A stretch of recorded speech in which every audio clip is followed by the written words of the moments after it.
શ્યામકુમારના નમસ્કાર. આજના વિડીયોમાં આપનું સ્વાગત છે. જમવા બેઠા હોઈએ અને થાળીમાં પાપડ ન હોય તો જાણે કંઈક ખૂટતું હોય એવું લાગે, સાચું ને?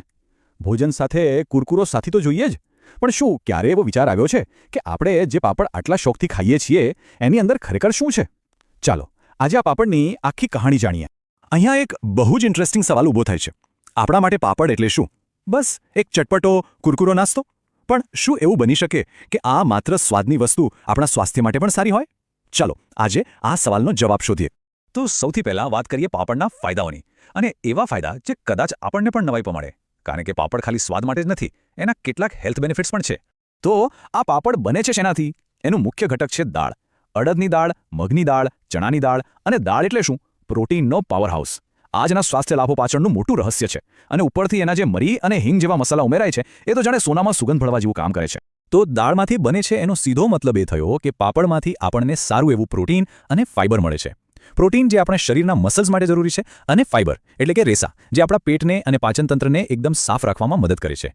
અને વાત અહીંયા પૂરી નથી થતી. પાચન માટે તો પાપડ જબરદસ્ત કામ કરે છે. એમાં રહેલા મસાલા આપણી પાચન ક્રિયાને વધુ સારી બનાવે છે, જેથી ગેસ કે અપચા જેવી તકલીફમાં રાહત મળી શકે. ફાઇબર તો આંતરડા માટે સારું છે જ. અને હા, એક મજાની વાત, જમ્યા પછી પાપડ ખાવાથી મોઢાનો સ્વાદ એકદમ ફ્રેશ થઈ જાય છે. એને પેલેટ ક્લિન્ઝર પણ કહેવાય છે. એટલું જ નહીં, એવું પણ માનવામાં આવે છે કે પાપડ આપણું મેટાબોલિઝમ એટલે કે આપણા શરીરની ખોરાકમાંથી ઊર્જા બનાવવાની પ્રક્રિયાને પણ થોડો વેગ આપી શકે છે, જેનો આડકતરો ફાયદો વજન કંટ્રોલ કરવામાં પણ થઈ શકે છે. પણ હંમેશા દરેક વસ્તુની બે બાજુ હોય છે, બરાબર ને? તો પાપડના આટલા બધા ફાયદા છે તો શું કોઈ નુકસાન નથી? ચોક્કસ છે, અને એ જાણવું પણ એટલું જ જરૂરી છે. તો ચાલો હવે સિક્કાની બીજી બાજુ પણ જોઈએ. પાપડનો સૌથી મોટો વિલન છે મીઠું, એટલે કે સોડિયમ. પાપડને લાંબો સમય સુધી સારો રાખવા માટે એમાં મીઠું થોડું વધારે જ નાખવામાં આવે છે, અને વધારે મીઠું એટલે કે સોડિયમ ખાસ કરીને જેમને બ્લડ પ્રેશરની તકલીફ હોય એમના માટે તો બિલકુલ સારું નહીં. હવે બીજી એક વસ્તુ છે પાપડ ખાર. કદાચ નામ સાંભળ્યું હશે. આ શું છે? વેલ, આ એક જાતનું પ્રિઝર્વેટિવ છે જે બજારમાં મળતા પેકેટવાળા પાપડમાં વપરાય છે. એ પાપડને લાંબો સમય ટકાવી રાખે છે.